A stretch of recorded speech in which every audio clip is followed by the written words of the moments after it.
Hello everyone, it is Jaden and welcome back to my channel, or if you're new here, welcome to the Spilled Coffee Studio channel. Now, I thought it would be fun to bring you all along with me as I decorate the kind of like intro page for my new sketchbook. But first off, you're wondering, or you are probably wondering, what kind of sketchbook this is. And this is actually a Hobonichi cousin. This one is from 2023. And I found this at a local thrift store and I got it really cheap. And that's why I decided I was going to turn it into like a sketchbook, because I really enjoy like the thin paper, and I feel like this would kind of allow me to be a bit looser with like the work that I create. And then I also make a lot of notes when I write, or like in my sketchbooks, like when I'm planning out like artwork and stuff like that. So I thought the grid would just be really nice with me, just like keeping my lines straight, because I feel like whenever my writing is like really crooked and stuff, even in my sketchbook, it bothers me. Even though I was just talking about like kind of wanting to be like looser and more free and not worry so much about making mistakes, but oh well.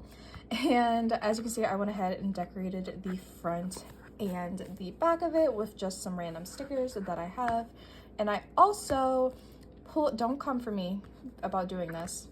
I pulled out all of the monthly and like the weekly pages, so all that's left, I kept this to kind of use as like a little index, so I can write out like whatever I drew that particular day. So I kept those, and I kept this page in, and I just taped in some drawings that I had done. But here is going to be the very first page. And I want to take some inspo from this page over here, and I'm going to do a Batman themed comic book cover. So let's get into it. Actually, before I start, if you're curious, this is what the top of the planner looks like. So you can see there's a little bit of a gap from where I pulled the pages out. It kind of doesn't want to focus, but that doesn't bother me too much. But if you were curious or wanted to do that with your own like Hobonichi cousin, that is kind of what it will look like. But anyways, let me stop rambling about that and get to drawing. Right, so first things first, I pulled out one of my trusty coal erase pencils and got to work just sketching down the comic book cover that I was using as a reference, though I did leave a couple of things out.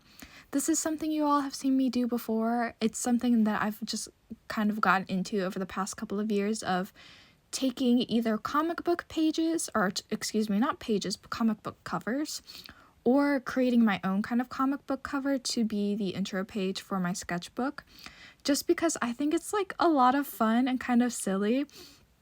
So I decided to do that this time, and I went with an older Batman cover. I will show it to you all right now. This has Batman standing behind one of the Robins. I'm actually not sure which one it is as I'm recording this voiceover, so I'll look it up, and in editing I will add which one it was right here. But yeah, I thought this would be kind of just a very fun cover to do for this little sketchbook. Like I said, this sketchbook is not an actual sketchbook. It is a Hobonichi planner that I decided to turn into a sketchbook. And actually, as I'm recording this voiceover, this sketchbook has gotten quite a bit of use out of it already. I'm pretty proud of myself. I'm kind of surprised I have managed to fill up so many pages since I first started drawing in it. But yeah, I'm proud of myself. Anyways, right now, as you can see, I just got to work sketching out the desk on the comic book cover before kind of very just like sloppily sketching out where the figures would be.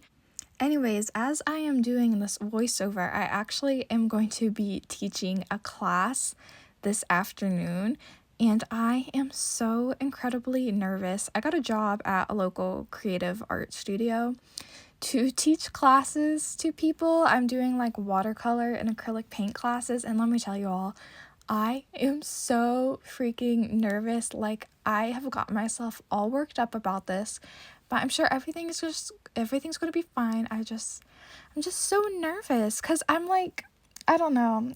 I don't know what I thought I was getting into, which is kind of silly because I knew exactly what I was getting into, that I'd have to teach these classes. But I guess I'm just still really nervous about it, because like, what do I say, or how do I describe stuff? Like, I'm just I ramble a lot and I stumble over my words a lot, as you all have noticed that through listening to my voiceovers and stuff. So, yeah, I'm a little bit nervous, but yeah. See, I keep repeating myself. I keep saying, like, but yeah, and I keep rambling. Oh my gosh, yeah. Okay, anyways, let me stop rambling about that and getting myself more worked up and nervous about it. But as you can see, I started sketching in Batman. And also, if you're curious why I chose this particular cover, sometime when I do these sketchbook covers, which I just kind of did like a complete pivot, but that's fine. When I do these sketchbook covers, or like the comic book covers on the sketchbook intro page, I like to incorporate like me somehow on the cover, and then also my like sketchbook, or that it's like an introduction to a sketchbook. So that's why instead of Robin at the desk, it's me drawing in one of my sketchbooks, and then Batman's behind me, like how it looked in the comic book cover. I like doing this because I think it's kind of fun and also a way to kind of smash these two things together, that that it's an intro page for a sketchbook, but also like this comic book cover. I've done before like the Spider-Man one where he's carrying me and I'm like dropping my sketchbook as we're swinging through the air.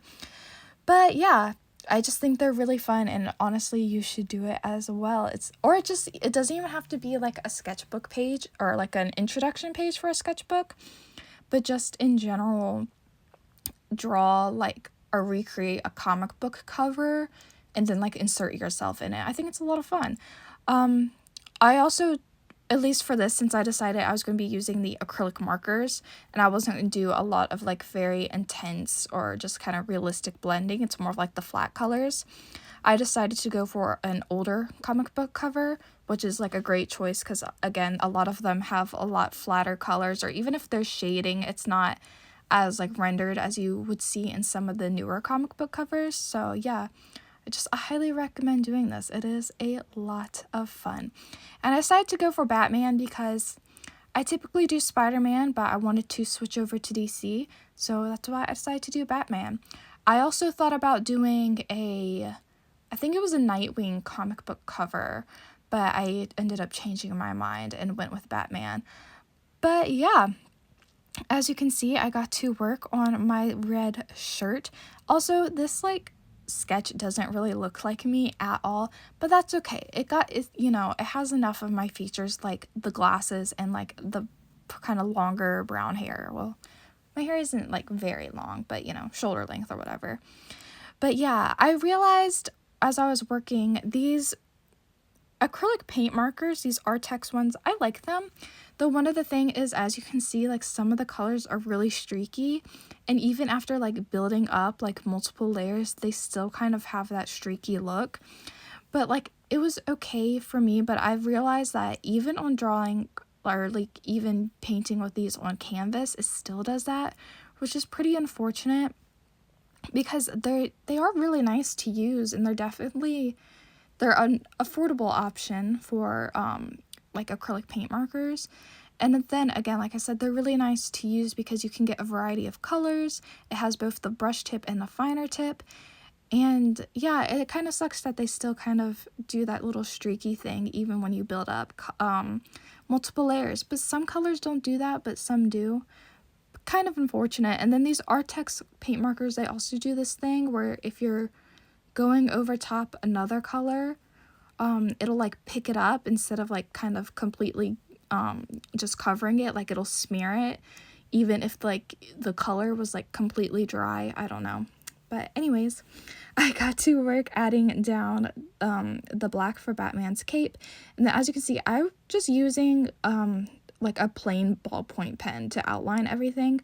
I definitely could have used a micron, but the ballpoint pen was literally right there, so that's what I decided to use. But I also think it was good because you can kind of get that sketchy, messy effect with the ballpoint pen, so I don't really mind it either way. Like it doesn't really bother me. I think it looks still pretty good. Also, ballpoint pens, even though they're cheap, they can be like really fun to draw with. I like just doing quick sketches with them, and I still haven't gotten to the point of like, I've seen some artists will use them as like a great way of just like practicing without putting any pencil down and just going straight for it. definitely need to practice more like that. But I always get too nervous because I still want everything to look really good, even though it doesn't have to, because it's a sketchbook and stuff can be messy. But anyways, got back to work adding some more like shading and lining some stuff, or outlining some stuff. And by some stuff, I mean Batman's head. As you can see, I added that little "you better finish it this time," because if you've been here before, you may have heard me say that I have an absolutely terrible habit of not finishing sketchbooks. But hopefully I'll finish this one, even though this one is definitely a lot longer than all of my other sketchbooks that I have. But like I said, here's to hoping that I'll be able to finish it. I'm also like combining, like I had done a couple of months ago, I think, a tour, I'll link it down below, of like my idea sketchbook, because that was like something completely separate from like my regular sketchbook. But I'm also going to be combining that in with this like Hobonichi sketchbook that I'm using now. So hopefully I'll be able to fill up pages quicker than I would think, since I would be incorporating, you know, not only ideas for like paintings and stuff that I'd like to do, but also like plushies and other projects like that. But yeah, I got to work adding some more of the little details, like the lamp with like some just like the little lines that you might see, and as like a way to add like shading and stuff in comic book covers. And I just, like I said, used my pen for that. But honestly, I guess it was a good thing that I used this ballpoint pen, because it's definitely a lot easier to kind of get that effect that you might see on some of these older comic book covers using a ballpoint pen as opposed to like one of my microns. But yeah, after finishing up the desk, I was done. Here is the final page right next to other Batman drawings that I had done. Here's a little bit of a close-up. And then if you know anything about Hobonichis, you know that they have very thin pages. So here is kind of like what the shadowing or bleeding looks like. It honestly isn't as bad as you would think it would be, especially with like kind of that dark black acrylic paint marker. But yeah. Anyways, thank you all so much for watching. I really hope you all enjoyed this video, and I hope you all have an absolutely amazing day. Bye!